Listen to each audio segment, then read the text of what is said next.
National security act ਦੇ ਵਿੱਚ extension ਦਾ ਕੋਈ ਜਿਹੜਾ ਹੈਗਾ ਪ੍ਰੋਵੀਜ਼ਨ ਨਹੀਂ ਹੈ। ਮੈਨੂੰ ਨਹੀਂ ਲੱਗਦਾ ਕਿ ਇਸ ਸਮੇਂ ਕਾਨੂੰਨ ਮੁਤਾਬਕ ਇਹ ਕਿਸੇ ਤਰੀਕੇ ਨਾਲ ਐਨਐਸਏ ਵਧਾ ਸਕਦੇ ਆ। 18 ਮਾਰਚ ਨੂੰ ਉਹ 7 ਜਿਹੜੇ ਸਿੰਘ ਨੇ ਉਹਨਾਂ ਨੂੰ ਤਾਂ ਪੰਜਾਬ ਦੀ ਜੇਲ੍ਹਾਂ ਦੇ ਵਿੱਚ ਤਬਦੀਲ ਕਰਨ। ਕੀ ਲੱਗਦਾ ਕਿ ਅਜੇ ਤੱਕ ਸਰਕਾਰ ਦੇ ਵੱਲੋਂ ਕਿਸੇ ਤਰ੍ਹਾਂ ਦੀ ਕੋਈ ਗੱਲਬਾਤ ਨਾ ਕੀਤੇ ਜਾਣਾ?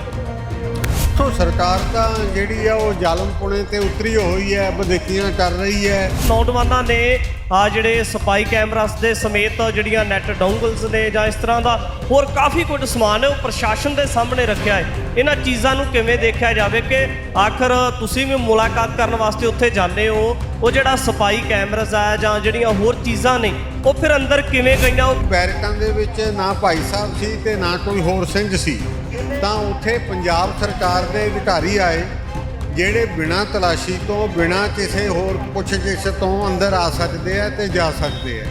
ਉਹ ਸਿੱਧੇ ਜਿਹੜੇ ਸੀ ਉਹ ਬੈਰਕਾਂ ਦੇ ਵਿੱਚ ਆਏ ਤੇ ਬੈਰਕਾਂ ਦੇ ਵਿੱਚ ਜਿਹੜੇ ਸੀਗੇ ਖੁਫੀਆ ਕੈਮਰੇ, ਸਮਾਰਟਫੋਨ ਤੇ ਰਿਕਾਰਡਰ ਜਿਹੜੇ ਸੀ ਉਹਨਾਂ ਨੇ ਫਿੱਟ ਕਰਤੇ। ਉਹਨਾਂ ਨੇ ਕਿਹਾ ਕਿ ਸਾਡੀ ਹੱਤਿਆ ਇਸ ਤਰ੍ਹਾਂ ਕੀਤੀ ਜਾਊ ਤੇ ਪਿੱਛੋਂ ਕਿਹਾ ਜਾਊ ਕਿ ਇਹਨਾਂ ਨੇ ਆਤਮ ਹੱਤਿਆ ਕਰ। ਬਹੁਤ ਜਲਦੀ ਉਹ ਸਰਕਾਰ ਨੂੰ ਇਹ ਜਿਹੜਾ ਫੈਸਲਾ ਕਰਨਾ ਪਊਗਾ। ਇਸ ਤੋਂ ਬਿਨਾਂ ਉਹਨਾਂ ਕੋਲੇ ਕੋਈ ਚਾਰਾ ਨਹੀਂ ਹੋਊਗਾ ਕਿ ਜੇਲ੍ਹ ਤਬਦੀਲ ਕਰਨ। ਉਹ TV 84 ਦੇ ਨਾਲ ਜੁੜੇ ਹੋ, ਮੈਂ ਰਜਿੰਦਰ ਸਿੰਘ। ਜੇ ਗੱਲ ਕੀਤੀ ਜਾਵੇ ਤਾਂ ਸ੍ਰੀ ਅੰਮ੍ਰਿਤਸਰ ਸਾਹਿਬ ਦੀ ਪਾਵਨ ਧਰਤੀ ਦੇ ਉੱਪਰ ਵਾਰਿਸ ਪੰਜਾਬ ਦੇ ਜਥੇਬੰਦੀ ਦੇ ਨਾਲ ਸੰਬੰਧਿਤ ਭਾਈ ਅਮਰਪਾਲ ਸਿੰਘ ਤੇ ਹੋਰ ਜਿੰਨੇ ਵੀ ਤਮਾਮ ਸਾਥੀ ਸਿੰਘ ਨੇ ਉਹਨਾਂ ਦੀ ਜੇਲ੍ਹ ਤਬਦੀਲੀ ਨੂੰ ਲੈ ਕੇ ਮੋਰਚਾ ਵਿੱਢਿਆ ਹੋਇਆ। ਤਾਂ ਇਸੇ ਦੇ ਉੱਪਰ ਅੱਜ ਤਕਰੀਬਨ 9ਵਾਂ ਦਿਨ ਭੁੱਖ ਹੜਤਾਲ ਦੇ ਵਿੱਚ ਤਬਦੀਲ ਹੋ ਚੁੱਕਾ ਹੈ। ਜਿਹੜੇ ਪੀੜਤ ਪਰਿਵਾਰ ਨੇ ਉਹ ਭੁੱਖ ਹੜਤਾਲ ਦੇ ਉੱਪਰ ਬੈਠੇ ਹੋਏ ਨੇ। ਪਰ ਇਸੇ ਨੂੰ ਲੈ ਕੇ ਗੱਲਬਾਤ ਕਰਾਂਗੇ। ਗੱਲਬਾਤ ਕਰਨ ਵਾਸਤੇ ਸਾਡੇ ਨਾਲ ਸੀਨੀਅਰ ਵਕੀਲ ਤੇ ਸਾਬਕਾ member of parliament Sardar advocate Rajdev Singh Khalsa ਨੇ। ਅਸੀਂ ਉਹਨਾਂ ਦੇ ਨਾਲ ਗੱਲਬਾਤ ਕਰਾਂਗੇ। ਖਾਲਸਾ ਜੀ, ਸਭ ਤੋਂ ਪਹਿਲਾਂ ਸਵਾਗਤ ਹੈ। ਵਾਹਿਗੁਰੂ ਜੀ ਕਾ ਖਾਲਸਾ, ਵਾਹਿਗੁਰੂ ਜੀ ਕੀ ਫਤਿਹ ਜੀ। ਸਰ, ਸਭ ਤੋਂ ਪਹਿਲਾਂ ਮੁੱਢਲੇ ਰੂਪ ਦੇ ਵਿੱਚ ਸਵਾਲ ਹੈ, ਜਿਸ ਤਰੀਕੇ ਦੇ ਨਾਲ ਜੋ ਕੁਝ ਮੌਜੂਦਾ ਸਮੇਂ ਦੇ ਵਿੱਚ ਵਾਪਰ ਰਿਹਾ ਹੈ, ਜਿਸ ਨੂੰ ਮੁਖਾਤਬ ਹੋ ਕੇ ਪੀੜਤ ਪਰਿਵਾਰਾਂ ਦੇ ਵੱਲੋਂ ਜਿਹੜਾ ਭੁੱਖ ਹੜਤਾਲ ਸ਼ੁਰੂ ਕੀਤੀ ਗਈ ਹੈ, ਕਿਵੇਂ ਦੇਖਦੇ ਹੋ ਜੀ?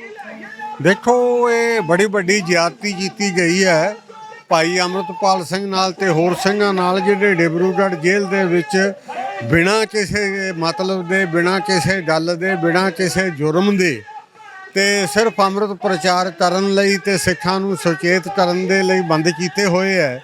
ਉਹਨਾਂ ਦੇ ਕੈਮਰੇ ਫਿਟਿੰਗ ਕਰਕੇ, ਖੁਫੀਆ ਕੈਮਰੇ ਲਾ ਕੇ ਉਹਨਾਂ ਦੀ ਜਿਹੜੀ ਹੈ ਨਿਜਤਾ ਤੇ ਹਮਲਾ ਕਰਕੇ ਉਸ ਥਾਂ ਤੇ ਉਹਨਾਂ ਨੂੰ ਹੈਰਾਨ ਤੇ ਪਰੇਸ਼ਾਨ ਕੀਤਾ ਗਿਆ ਤੇ ਉਹਨਾਂ ਨੇ ਆਪਣੇ ਆਪ ਨੂੰ ਪੰਜਾਬ ਦੀ ਜੇਲ੍ਹ ਵਿੱਚ ਤਬਦੀਲ ਕਰਨ ਲਈ ਸੰਘਰਸ਼ ਦਾ ਐਲਾਨ ਕੀਤਾ ਹੈ ਤੇ ਉਹ ਭੁੱਖ ਹੜਤਾਲ ਤੇ ਚੱਲ ਰਹੇ ਨੇ। 16 ਫਰਵਰੀ ਤੋਂ ਭੁੱਖ ਹੜਤਾਲ ਜਾਰੀ ਹੈ। ਅੱਜ 1 ਮਾਰਚ ਹੋ ਚੁੱਕੀ ਹੈ ਤੇ ਇਸ ਸਮੇਂ ਦੌਰਾਨ ਬੜੀ ਲੰਬੀ ਭੁੱਖ ਹੜਤਾਲ ਚੱਲ ਰਹੀ ਹੈ। ਇੱਥੇ ਉਹਨਾਂ ਦੇ ਮਾਪਿਆਂ ਨੇ ਭੁੱਖ ਹੜਤਾਲ ਸ਼ੁਰੂ ਕੀਤੀ ਹੋਈ ਹੈ, ਮੋਰਚਾ ਲਾਇਆ ਹੋਇਆ ਹੈ ਅੰਮ੍ਰਿਤਸਰ ਦਰਬਾਰ ਸਾਹਿਬ ਦੇ। ਤੇ ਇਹ ਸੰਘਰਸ਼ ਜਿਹੜਾ ਬੜਾ ਇਤਿਹਾਸਕ ਸੰਘਰਸ਼ ਹੈ ਤੇ ਬੇਸ਼ੱਕ ਇਹ ਹਾਜ਼ਰੀ ਦੇ ਪੱਖੋਂ ਇੱਥੇ ਲੱਗਦਾ ਵੀ ਥੋੜ੍ਹਾ ਹੈ, ਪਰੰਤੂ ਇਹ ਸੰਘਰਸ਼ ਜਿਹੜੀ ਹੈ ਪੰਜਾਬ ਦੇ ਲੋਕਾਂ ਦੇ ਵਿੱਚ, ਖਾਸ ਤੌਰ ਤੇ ਸਿੱਖ ਸੰਗਤਾਂ ਦੇ ਦਿਲਾਂ ਤੇ ਦਿਮਾਗ ਦੇ ਵਿੱਚ ਵਸ ਚੁੱਕਿਆ ਹੈ। ਇਸ ਲਈ ਇਹ ਬਹੁਤ ਮਜ਼ਬੂਤ ਤੇ ਤਕੜਾ ਸੰਘਰਸ਼ ਹੈ ਤੇ ਇਹ ਸੰਘਰਸ਼ ਮੈਨੂੰ ਲੱਗਦਾ ਕਿ ਫਤਿਹ ਹੋਵੇ।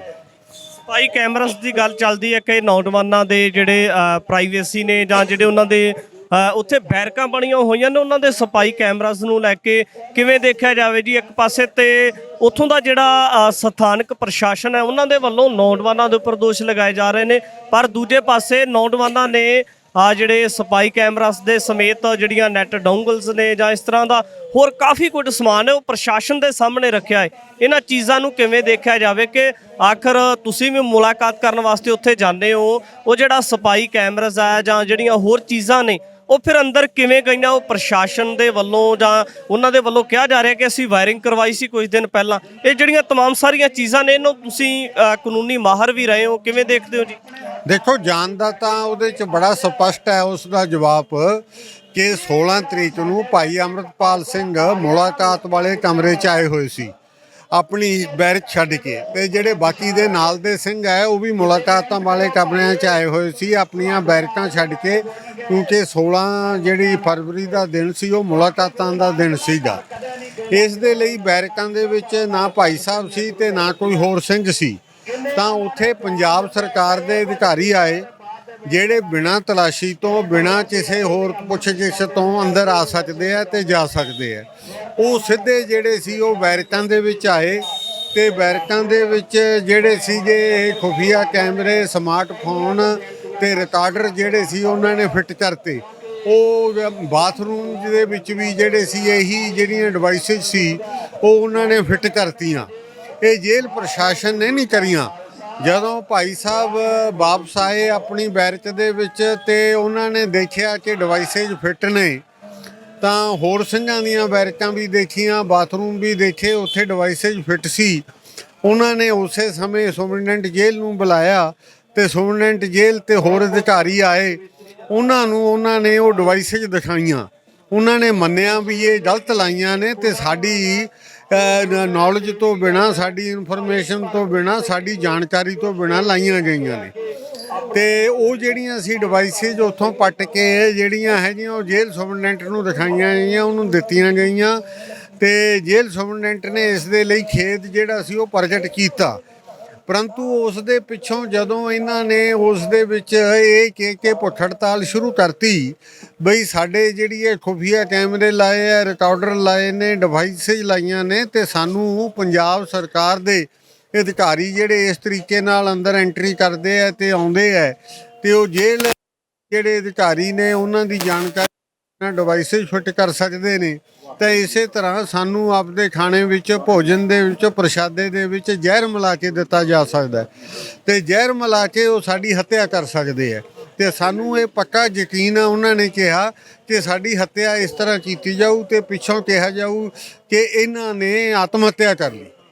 ਜੇਲ੍ਹ ਦੇ ਵਿੱਚ ਜੇ ਗੱਲ ਕੀਤੀ ਜਾਵੇ ਤਾਂ ਜਿੱਥੇ ਪੀੜਤ ਨੌਜਵਾਨਾਂ ਦਾ ਸੰਘਰਸ਼ ਜਾਰੀ ਹੈ, ਭੁੱਖ ਹੜਤਾਲ ਹੈ, ਤਾਂ ਉੱਥੇ ਪਰਿਵਾਰਾਂ ਦੇ ਵੱਲੋਂ ਵੀ ਜਿਹੜੇ ਪੀੜਤ ਪਰਿਵਾਰਾਂ ਦੇ ਨੌਜਵਾਨ ਨੇ ਉਹ ਜੇਲ੍ਹਾਂ ਦੇ ਵਿੱਚ ਨੇ ਤੇ ਇਸੇ ਦੇ ਮੱਦੇਨਜ਼ਰ ਅੱਜ 9ਵਾਂ ਦਿਨ ਭੁੱਖ ਹੜਤਾਲ ਦੇ ਵਿੱਚ ਇਹਨਾਂ ਪਰਿਵਾਰਾਂ ਦਾ ਵੀ ਤਬਦੀਲ ਹੋ ਚੁੱਕਾ ਹੈ। ਕੀ ਲੱਗਦਾ ਕਿ ਅਜੇ ਤੱਕ ਸਰਕਾਰ ਦੇ ਵੱਲੋਂ ਕਿਸੇ ਤਰ੍ਹਾਂ ਦੀ ਕੋਈ ਗੱਲਬਾਤ ਨਾ ਕੀਤੇ ਜਾਣਾ? ਸੋ ਸਰਕਾਰ ਤਾਂ ਜਿਹੜੀ ਆ ਉਹ ਜ਼ਾਲਮਪੁਣੇ ਤੇ ਉਤਰੀ ਹੋਈ ਹੈ, ਵਧੀਕੀਆਂ ਕਰ ਰਹੀ ਹੈ ਤੇ ਜ਼ਾਲਮਪੁਣੇ ਦਾ ਜਿਹੜਾ ਇਤਿਹਾਸ ਹੈ ਦੁਹਰਾ ਰਹੀ ਹੈ ਤੇ ਅਜੇ ਤੱਕ ਉਹ ਇਹ ਕਹਿ ਰਹੀ ਹੈ ਕਿ ਸਾਡੇ ਤੇ ਇਸ ਦਾ ਜਿਹੜਾ ਹੈਗਾ ਕੋਈ ਅਸਰ ਨਹੀਂ ਹੈ। ਪਰੰਤੂ ਪੰਜਾਬ ਦੀ ਜਿਹੜੀ ਸੰਗਤ ਹੈ, ਪੰਜਾਬ ਦੀ ਜਨਤਾ ਹੈ ਤੇ ਸਾਰੇ ਭਾਰਤ ਵਰਸ਼ ਦੀ ਉਹ ਹੈ ਜਿਹੜੀ ਇਨਸਾਫ ਪਸੰਦ ਹੈ, ਜਾਂ ਇਹ ਸਾਰੀ ਦੁਨੀਆ ਦੀ ਜਿਹੜੀ ਇਨਸਾਫ ਪਸੰਦ ਹੈ, ਉਸ ਦੇ ਵਿੱਚ ਰੋਸ ਵੱਡੀ ਪੱਧਰ ਤੇ ਫੈਲ ਰਿਹਾ ਹੈ। ਤੇ ਮੈਨੂੰ ਲੱਗਦਾ ਹੈ ਕਿ ਬਹੁਤ ਜਲਦੀ ਉਹ ਸਰਕਾਰ ਨੂੰ ਇਹ ਜਿਹੜਾ ਫੈਸਲਾ ਕਰਨਾ ਪਊਗਾ। ਇਸ ਤੋਂ ਬਿਨਾਂ ਉਹਨਾਂ ਕੋਲੇ ਕੋਈ ਚਾਰਾ ਨਹੀਂ ਹੋਊਗਾ ਕਿ ਜੇਲ੍ਹ ਤਬਦੀਲ ਕਰਨ ਉਹ, ਤੇ ਇਹ ਮੈਨੂੰ ਲੱਗਦਾ ਹੈ ਕਿ ਜਿਹੜਾ ਮੋਰਚਾ ਹੈ ਫਤਿਹ ਹੋਵੇਗਾ। ਬਿਲਕੁਲ 11 ਮਹੀਨੇ ਦੇ ਕਰੀਬ ਹੈ ਜਿਹੜਾ ਉਹ ਨੌਜਵਾਨ ਆਸਾਮ ਦੀਆਂ ਜੇਲ੍ਹਾਂ ਦੇ ਵਿੱਚ ਨਜ਼ਰਬੰਦ ਹੋਇਆਂ ਨੂੰ ਸਮਾਂ ਹੋ ਚੁੱਕਾ ਹੈ। ਕੀ ਲੱਗਦਾ ਕਿ ਕੁਝ ਲੋਕਾਂ ਦੇ ਵੱਲੋਂ ਵੀ ਕਿਹਾ ਜਾਂਦਾ ਕਿ ਸਾਲ ਦਾ ਸਮਾਂ ਹੁੰਦਾ ਤੇ ਉਸ ਤੋਂ ਬਾਅਦ ਜਿਹੜੀ NSA ਟੁੱਟ ਜਾਂਦੀ ਹੈ। ਕੀ ਲੱਗਦਾ ਕਿ ਸਾਲ ਦਾ ਵਕਫਾ ਪੂਰਾ ਹੋਣ ਤੋਂ ਬਾਅਦ ਇਸ ਤਰ੍ਹਾਂ ਦੀ ਕੋਈ ਸਥਿਤੀ ਬਣ ਸਕਦੀ ਹੈ? ਦੇਖੋ, 7 ਸਿੰਘ ਨੇ ਉਹਨਾਂ ਦੀ NSA ਜਿਹੜੀ ਉਹ 18 ਮਾਰਚ ਨੂੰ ਪੂਰੀ ਹੋ ਰਹੀ ਹੈ। 7 ਸਿੰਘਾਂ ਦੀ, ਭਾਈ ਅੰਮ੍ਰਿਤਪਾਲ ਸਿੰਘ ਖਾਲਸਾ ਦੀ ਜਿਹੜੀ ਹੈ ਉਹ 23 ਅਪ੍ਰੈਲ ਨੂੰ ਹੋ ਰਹੀ ਹੈ। ਜਿਹੜੀ ਹੈ ਕੁਛ ਦੀ 1-2 ਦਿਨ ਦੇ ਫਰਕ ਨਾਲ ਇਸ ਤਰ੍ਹਾਂ ਹੋ ਰਹੀ ਹੈ ਤੇ ਵੱਡਾ ਜਿਹੜੀ ਹੈ ਉਹਨਾਂ ਚੋਂ ਹਿੱਸਾ ਉਹ 18 ਮਾਰਚ ਨੂੰ ਉਹ ਪੂਰਾ ਹੋ ਰਿਹਾ ਹੈ। ਤੇ 18 ਮਾਰਚ ਨੂੰ ਜਿਹੜਾ ਪੂਰਾ ਹੋ ਰਿਹਾ ਹੈ, NSA ਦੇ ਵਿੱਚ ਨੈਸ਼ਨਲ ਸਿਕਿਉਰਿਟੀ ਐਕਟ ਦੇ ਵਿੱਚ ਐਕਸਟੈਂਸ਼ਨ ਦਾ ਕੋਈ ਜਿਹੜਾ ਹੈ ਜਾਂ ਪ੍ਰੋਵੀਜ਼ਨ ਨਹੀਂ ਹੈ ਕਿ ਇਸ ਨੂੰ ਵਧਾਇਆ ਜਾ ਸਕਦਾ ਹੈ। ਸਰਕਾਰਾਂ ਜਿਹੜੀਆਂ ਇਸ ਨੂੰ ਇਸ ਤਰੀਕੇ ਨਾਲ ਕਰਦੀਆਂ ਹੁੰਦੀਆਂ ਕਿ ਉਹ ਬਾਹਰ ਆਏ ਤੋਂ ਕੋਈ ਨਵੀਂ ਵਾਰਦਾਤ ਜਾਲੀ ਬਣਾ ਕੇ, ਝੂਠੀ ਬਣਾ ਕੇ ਉਹ ਨਵੀਂ NSA ਹੈ, ਪਰੰਤੂ ਉਹਦੇ ਲਈ ਸੈਂਟਰ ਦੀ ਵੀ ਮਨਜ਼ੂਰੀ ਚਾਹੀਦੀ ਹੈ, ਨਾਲ ਇਹਨਾਂ ਦੀ ਸਿਫਾਰਿਸ਼ 'ਤੇ ਹੈ। ਤੇ ਮੈਨੂੰ ਨਹੀਂ ਲੱਗਦਾ ਕਿ ਇਸ ਸਮੇਂ ਕਾਨੂੰਨ ਮੁਤਾਬਕ ਕਿਸੇ ਤਰੀਕੇ ਨਾਲ NSA ਵਧਾ ਸਕਦੇ ਹੈ।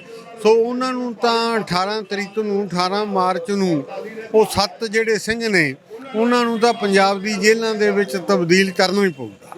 ਤੁਸੀਂ ਵੀ ਜੇਲ੍ਹਾਂ ਦੇ ਵਿੱਚ ਜਾ ਕੇ ਆਉਣੇ ਹੋ, ਉਹਨਾਂ ਦੇ ਨਾਲ ਮੁਲਾਕਾਤ ਹੁੰਦੀ ਹੈ, तमाम ਸਾਰੇ ਨੌਜਵਾਨਾਂ ਦੇ ਕੇਸਾਂ ਨੂੰ ਦੇਖਦੇ ਹੋ, ਫਿਰ ਜਿਹੜੀ ਤੁਹਾਡੇ ਨਾਲ ਮੁਲਾਕਾਤ ਦੇ ਦਰਮਿਆਨ ਜਾਂ ਗਾਹੇ ਬਗਾਹੇ ਗੱਲਬਾਤ ਹੁੰਦੀ ਹੈ, ਉਹ ਕਿਸ ਤਰ੍ਹਾਂ ਦੀ ਗੱਲਬਾਤ ਹੁੰਦੀ ਹੈ ਜੀ? ਉਹਨਾਂ ਨੌਜਵਾਨਾਂ ਦੀ ਸਥਿਤੀ ਕਿਸ ਤਰ੍ਹਾਂ ਦੀ ਹੈ, ਜਾਂ ਜਿਹੜੇ ਹੋਰ ਪੱਖ ਨੇ ਉਹਨਾਂ ਪਹਿਲੂਆਂ ਨੂੰ ਕਿਵੇਂ ਦੇਖਦੇ ਹੋ? ਦੇਖੋ, ਸਾਡੀ ਗੱਲਬਾਤ ਜਿਹੜੀ ਮੇਰੀ ਗੱਲਬਾਤ ਹੁੰਦੀ ਹੈ ਉਹ ਸਾਰੇ ਪੱਖਾਂ ਤੇ ਹੁੰਦੀ ਹੈ। ਹਰੇਕ ਪੱਖ ਵਿਚਾਰਿਆ ਜਾਂਦਾ ਹੈ ਤੇ ਕਾਨੂੰਨੀ ਤੌਰ ਤੇ ਅਸੀਂ ਹਰੇਕ ਪੱਖ ਤੇ ਗੱਲ ਕਰ ਸਕਦੇ ਹਾਂ।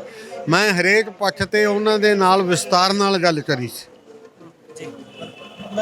ਸੀਨੀਅਰ ਵਕੀਲ ਰਾਜਦੇਵ ਸਿੰਘ ਖਾਲਸਾ ਦੇ ਨਾਲ ਗੱਲਬਾਤ ਕੀਤੀ ਹੈ ਤਾਂ ਐਕਸ ਐਮਪੀ ਵੀ ਰਹੇ ਨੇ ਔਰ ਮੌਜੂਦਾ ਸਮੇਂ ਦੇ ਵਿੱਚ ਵਾਰਿਸ ਪੰਜਾਬ ਦੇ ਜਥੇਬੰਦੀ ਦੇ ਨਾਲ ਸੰਬੰਧਿਤ ਜਿਹੜੇ तमाम ਸਾਰੇ ਨੌਜਵਾਨ ਨੇ ਉਹਨਾਂ ਦੇ ਕਾਨੂੰਨੀ ਪੱਖ ਨੂੰ ਲੈ ਕੇ ਕੰਮ ਕਰਦੇ ਵੀ ਨਜ਼ਰ ਆਉਂਦੇ ਨੇ। ਆਉਣ ਵਾਲੇ ਸਮੇਂ ਦੇ ਵਿੱਚ ਵੀ ਕਾਨੂੰਨੀ ਮਾਹਰਾਂ ਦੇ ਨਾਲ ਕੀਤੀ ਹੋਈ ਗੱਲਬਾਤ ਲੈ ਕੇ ਤੁਹਾਡੇ ਦਰਮਿਆਨ ਹਾਜ਼ਰ ਹੋਵਾਂਗੇ। ਧੰਨਵਾਦ।